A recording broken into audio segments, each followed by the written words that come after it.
Welcome back, everyone. I'm your host, Tony, and this is Hard4Games. If you have been a fan of the show, you know that I have always loved and adored the Ultra 64, which is the N64 before they had to change the name and change the logo. Now, Shane Batty actually allowed me to borrow a real-life prototype Ultra 64 controller and review it on the channel, which was so amazing. I'm gonna go ahead and put a link for that above, below, all that stuff. But aside from that, I've always wanted an Ultra 64, which of course don't really exist that we're aware of. But in place of that, I've always wanted to sort of convert my N64 into an Ultra 64. I wanted to be able to like replace the N64 Jewel and put in an Ultra 64 Jewel. And I've been searching for something like this for years and years and years, and I've never been able to find anything. No templates, no materials to utilize, nobody selling them, until I came across a tweet from RockerGaming, and he has a store that has exactly what I was always looking for. So I got in contact with RockerGaming, and he sent over 4 jewels for the N64 and for the GameCube.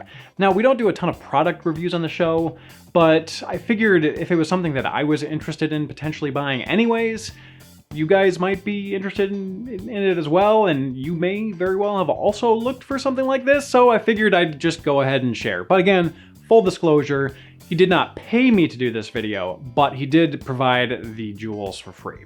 So here we go. I wanted to start with this one, which is a GameCube Dolphin jewel. For those of you unaware, the GameCube was initially called Project Dolphin, and the GameCube dev hardware has the Dolphin logo on it. So this is an opportunity to go ahead and put that Dolphin logo on your GameCube. Now this one was actually pretty easy to install. You just pop the top. And I'd never really noticed this before, but there are 2 little sort of clip tab things you press in, and a little, extra tab over here keeping it in. You just press this in, push it out, and voila, there it goes, and then pop in your new one. And then this has a little adhesive as well on the back.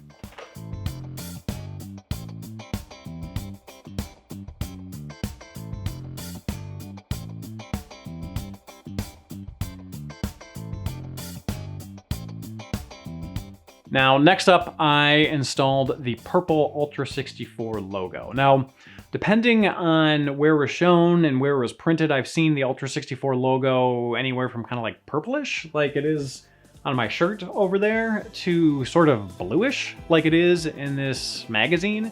So I figured I'd go ahead for starters and match the shirt over there. Now this one's a little more complicated. You actually have to open up the shell of the N64. I started with my RGB modded 64 because I utilize it the most. And little did I realize it was incredibly dirty on the inside. So I took this as an excuse to clean it out.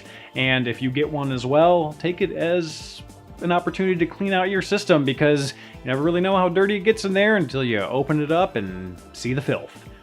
Then just like the other one, you pop it out and you kind of put this new one on. There's just a little bit of adhesive there, and the only issue that I noticed was that it's not a perfect fit. It's just ever so slightly smaller than the space for it. So you kind of have to place it on, and then just as the adhesive settles, just kind of position it right center, and then you should be good to go. So yeah, this fulfills some childhood fantasies right here. It is just absolutely gorgeous, and it's just so beautiful.